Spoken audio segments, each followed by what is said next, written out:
बिस्मिल्लाहिर्रहमानिर्रहीम। अस्सलाम वालेकुम। Welcome to the market app. Faisal Fakhar है। तो जो आज मार्केट की परफॉर्मेंस की बात करें तो आज मार्केट में वोलेटाइल सेशन रहा। मार्केट के जो टेक्निकल लेवल्स थे आज मॉर्निंग मार्केट उसी पर बाउंस किया और KC 100 इंडेक्स 883 पॉइंट प्लस के साथ 185,057 पर क्लोज हुआ और लो आज का 185,611 आज का लो सॉरी आज का हाई 185,611 आज का हाई और लो 182,792 पर आज का लो रहा। और मार्केट के केस हंड्रेड की व्हील को देखें तो कमर्शियल बैंक काफ़ी हद तक कुछ इनके प्लस में रहा, कुछ रेट में रहे। और उसके बाद हम ENP सेक्टर को देखें तो ENP सेक्टर पूरा ग्रीन में नज़र आया। सीमेंट सेक्टर भी काफ़ी पूरा रेड में नज़र आया। सिर्फ दो कंपनी DGKC PIOC ग्रीन में रहे।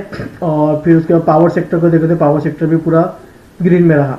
और फिर उसके बाद हम आज के पॉजिटिव कंट्रीब्यूटर्स को देखें तो पॉजिटिव कंट्रीब्यूटर्स में UBL 203 point, Engro holding 189 point, Fatima 137 point, system 133 point और साजगार 125 पॉइंट कंट्रीब्यूट किए। और सेक्टर की परफॉर्मेंस देखें तो सेक्टर में कमर्शियल बैंक ने काफ़ी अच्छा परफॉर्म किया। ENP सेक्टर भी ग्रीन में रहा, इन्वेस्टमेंट बैंकिंग सेक्टर भी ग्रीन में, ऑटोमोबाइल सेक्टर भी ग्रीन में और टेक्नोलॉजी सेक्टर भी ग्रीन में रहा।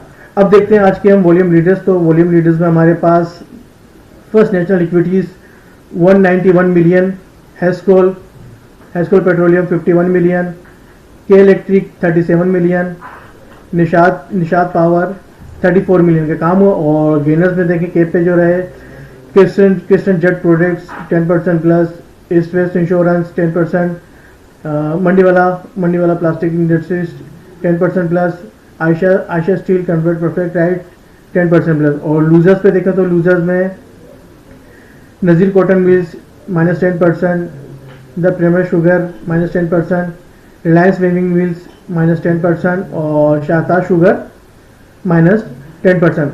अब हम आज के टोटल वॉल्यूम देखें मार्केट का। तो टोटल वॉल्यूम 732 टोटल वॉल्यूम आज का रहा मार्केट का। अब एक नज़र डालते हैं हम अपना मटेरियल इन्फॉर्मेशन पे। तो मटेरियल इन्फॉर्मेशन में एस्कोल पेट्रोलियम की तरफ से नोटिस आया था कि कंपनी को नेशनल बैंक ऑफ पाकिस्तान की तरफ से कर्जों की रिस्ट्रेंजिंग और रिशेड्यूलिंग के लिए ऑफर लेटर मौसूल हो गया है। बोर्ड इस ऑफर का तफसीली जायजा लेकर हतमी फैसला करेगा जो कंपनी के माली हालात को बेहतर बनाने के लिए अहम कदम होगा।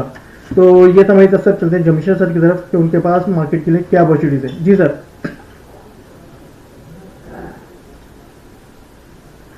जी अस्सलाम वालेकुम। तो जी फर्स्टली तो हम यहाँ पे जो हमारे पास KC 100 के ऊपर जो चार्ट फॉर्मेशन है उनको डिस्कस करते हैं। जैसे कि वेबिनार के ऊपर डिस्कस किया था, आज भी ऑलमोस्ट वही डाउन साइड के ऊपर KC 100 ने लेवल्स टेस्ट किए हैं। वहां से फिर अपसाइड के ऊपर एक एटलीस्ट डाउन एक रिजेक्शन पोस्ट की है अपसाइड के ऊपर। और लास्ट ये जो मोमेंटम बीरिश कैंडल है, इसके बाद दो कंसेक्टिव एक इंडिसाइसिव कैंडल्स हैं। यहाँ पे अगेन हमारे पास एक इंगल्फिंग कैंडल बनता है, तो वहां पे फिर अपसाइड के ऊपर जो कन्फ्लुएंस है थोड़ा सा कॉशियस स्टांस से वर्ड दोबारा से चेंज होकर अपसाइड के ऊपर बुलिश सिनेरियो के अंदर कन्वर्ट होता नजर आ सकता है। उससे पहले अगेन अपसाइड के ऊपर रेजिस्टेंस एरिया स्टिल इंटैक्ट है, डाउन साइड के ऊपर सेंडिंग ट्रेंड लाइन का सपोर्ट एरिया। और ये सेंडिंग ट्रेंड लाइन आपको ब्लू ग्रीन कलर की नजर आ रही होगी। ये 12 नवंबर से ऑनवर्ड हमारे पास इस तरह करके एक ट्रेंड लाइन बनती नजर आ रही है। और यहाँ पे इसके जो प्रिसाइज लेवल्स हैं कल के लिए अगर हम देखें तो डाउन साइड के ऊपर 183,500 से लेके और 181,000 का एरिया है। और यहाँ पे जो एक चीज कन्फ्लुएंस करती है वो है हमारे पास हॉरिजॉन्टल सपोर्ट एरिया। अब ये एरिया जैसे प्रीवियसली डिस्कस किया था कि यहाँ पे KC 100 पॉसिबल है कुछ अर्सा साइडवेज ट्रेड करे इस बॉक्स की फॉर्मेशन के अंदर। और ये अपसाइड के ऊपर इमीडिएट बेसिस के ऊपर 186,800 से और फिर अगेन 188,000 का एरिया होगा। ये अपसाइड के ऊपर आप मार्क करके रखें, इसी रेंज को प्ले करें।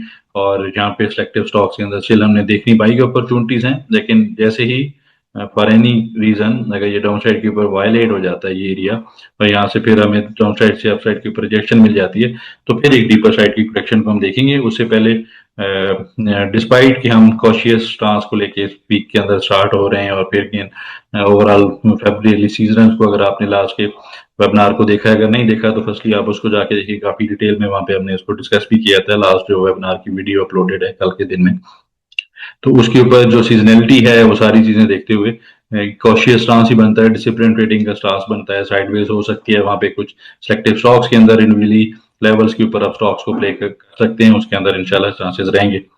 अब कुछ अपॉर्चुनिटीज को देखें वॉल्यूम लीडर्स में से, तो उनमें ओजीडीसी फर्स्ट ऑफ ऑल नजर आता है। तो यहाँ पे अपॉर्चुनिटी से इन सेंस बनती है कि इसने जो एक रेंज हाईलाइटेड है, ये फिब एक्सटेंशन के लेवल है, ये अपसाइड के ऊपर 1.414 और डाउन साइड के ऊपर 1.272 के राउंड हम बिग बॉक्स क्रिएट करते हैं। तो इसी के राउंड ही लास्ट हमने कोई 19 जैन ऑनवर्ड इसी कोई डाउन साइड के ऊपर भी सपोर्ट के तौर पर एक्ट करते देखा, और यहाँ से अपसाइड के ऊपर रेजिस्टेंस एरिया के तौर पे भी ये एरिया एक्ट करता नजर आया। इसके हर्डल एरिया 334 है, इमीडिएट बेसिस के ऊपर सपोर्ट एरिया 320 रुपए के पास है, और यहाँ पे सेकंड कन्फ्लुएंस जो रिसेंट अपसाइड के ऊपर लेग है, यहाँ पे ये 38.2% का लेवल है, जो प्रिसाइजली 318 पैसे का एरिया बनता है। तो इसको रेंज प्ले के लिए देखा जा सकता है अपसाइड के ऊपर 334 के ऊपर, फिर कंडीशनल हमारा बाय स्टॉप होगा, और वहां से फिर फर्दर अपसाइड के ऊपर एक्सटेंडेड टारगेट्स बनते नजर आ सकते हैं। नेक्स्ट हमारे पास नेशनल बैंक है। अच्छा, नेशनल बैंक के ऊपर क्योंकि एक क्लियर बुलिश यहाँ पे सिनारियो डेवलप हुआ, फिर अपसाइड के ऊपर काफी इसने ट्रेंड भी किया। अब यहाँ पे अगर एक हम असेंडिंग ट्रेंड लाइन ड्रा करें, तो ये हमारे पास एक 2 पॉइंट्स बनते हैं, और यहाँ से फिर अगेन हम अगर एक नेक्स्ट ट्रेंड लाइन को थोड़ा सा असेंड करें, तो ये इस तरह करके एक ट्रेंड लाइन बनती है। तो मेरे ख्याल में टिल द टाइम ये डाउन साइड के ऊपर हमारे पास ये जो 3 कलर की ट्रेंड लाइन है, पहली ट्रेंड लाइन, इसको वायलेट नहीं होता, ये 257 रुपीज के पास आके इसको डाउन साइड के ऊपर वायलेशन करेगा। उससे पहले चांसेस आर देयर कि अपसाइड के ऊपर एक कंसोलिडेशन का जो ये एरिया नजर आ रहा है, इसको अपसाइड के ऊपर रीगेन करके फर्दर एक्सटेंड करे। तो उसके लिए अगेन आप रेंज के लिए छोटी रेंज को प्ले करना है इंट्राडे में, तो उसके लिए डाउन साइड के ऊपर स्ट्रिक्ट स्टॉप लॉस जो आज का लो है, या फिर डे बिफोर यस्टरडे जो लो था क्लोजिंग बेसिस के ऊपर 265 रुपए का होना चाहिए। अपसाइड के ऊपर इमीडिएट बेसिस के ऊपर 276 रुपीज, जो कि आज की भी अप्रोक्सीमेटली यही हाइस थे, और 281 को नजर में रखना चाहिए। 281 रुपीज के ऊपर सस्टेन करे तो फर्दर यहाँ से स्टैंड करता नजर आ सकता है ये स्टॉक। नेक्स्ट हमारे पास स्टॉक है जी सिस्टम्स लिमिटेड। अच्छा, ये काफी लैगेड रहा, अब रिसेंट भी कोई करेक्शन के अंदर रहा, और एक थोड़ा सा बड़े टाइम फ्रेम के ऊपर भी हमें काइंड ऑफ एक बॉक्स की कंसोलिडेशन मिलती है। उसके अंदर अगर हम ट्रेंड लाइन को ड्रा करेंगे, एक ब्लू कलर की नजर आ रही होगी आपको, तो इसको इसने आज अपसाइड के ऊपर टेस्ट किया इमीडिएटली, मेरे ख्याल में ये 164 रुपीज को टेस्ट करता नजर आ सकता है, और 164 165 रुपीज के ऊपर अगर सस्टेन करता है तो फिर 172 रुपीज को भी देखना चाहिए। डाउन साइड के ऊपर 153 और फिर अल्टीमेटली 146 रुपीज इसके ब्रॉडर स्पेक्ट्रम के ऊपर सपोर्ट एरियाज हैं। अच्छा, नेक्स्ट हमारे पास जो स्टॉक है पीएसएक्स है, पाकिस्तान स्टॉक एक्सचेंज। अच्छा, ये स्टॉक अब एक मेजर सपोर्ट जोन को आके ऑनर कर रहा है, और यहाँ पे आप देखेंगे तो लास्ट जो इसके ऊपर हमारी एक डिस्कशन थी, वो ये फर्स्ट एक पॉइंट हमने लिया था, उसके बाद this was the second point, और यहाँ पे भी कुछ ही के आसपास ही हमने रिजेक्शन देखी, this was the third time ये यहाँ पे भी इस सपोर्ट को बैक करता नजर आया। लास्ट कुछ सेशन में कंसोलिडेट किया है, डाउन साइड के ऊपर करेक्ट किया है, आज अप साइड के ऊपर एक एटलीस्ट पीएस एग्जॉशन कैंडल है, कल की इंपॉर्टेंट कैंडल होगी, ट्राई करना चाहिए। मेरे ख्याल में स्टैंडिंग ट्रेंड लाइन का सपोर्ट एरिया भी है, तो स्ट्रिक्ट स्टॉप लॉस कल के इंट्राडे के लिए 46.90 का होना चाहिए, और इस स्टॉप लॉस के साथ इसके अंदर बाउंस के लिए एंट्री को प्लान किया जा सकता है। अपसाइड के ऊपर 51 54 पीस के टारगेट्स रह सकते हैं। लास्ट में देखा जाए तो जी 30 स्टॉक है एलएससीएल, वहां पे प्रीवियस भी हमने इसको डिस्कस किया, और इसके ऊपर अपसाइड के ऊपर कल का इंपॉर्टेंट सेशन होगा, 6 रुपए 40 पैसे को अगर डिसाइसिवली अपसाइड के ऊपर रीगेन कर गया तो एक ब्रेकआउट की ट्रेड होगी। उससे पहले रेंज परसेंटेज वाइज काफी बड़ी है, अपसाइड के ऊपर 6 रुपए 40 50 पैसे, डाउन साइड के ऊपर जो एरिया है रिसेंट लेग के ऊपर हमने देखा है 5 रुपए 30 पैसे का है, तो 1 रुपए का एरिया यहाँ पे परसेंटेज वाइज काफी अच्छी परसेंटेज बनती है, तो इसको इस रेंज के अंदर प्ले करना चाहिए, और वंस ब्रेकआउट कंफर्मेशन मिलती है तो वहां पे भी एंट्री को प्लान किया जा सकता है। फैसल जी शुक्रिया, आज की वीडियो के लिए इतना ही, मिलते हैं नेक्स्ट वीडियो में। शुक्रिया, अल्लाह हाफिज़।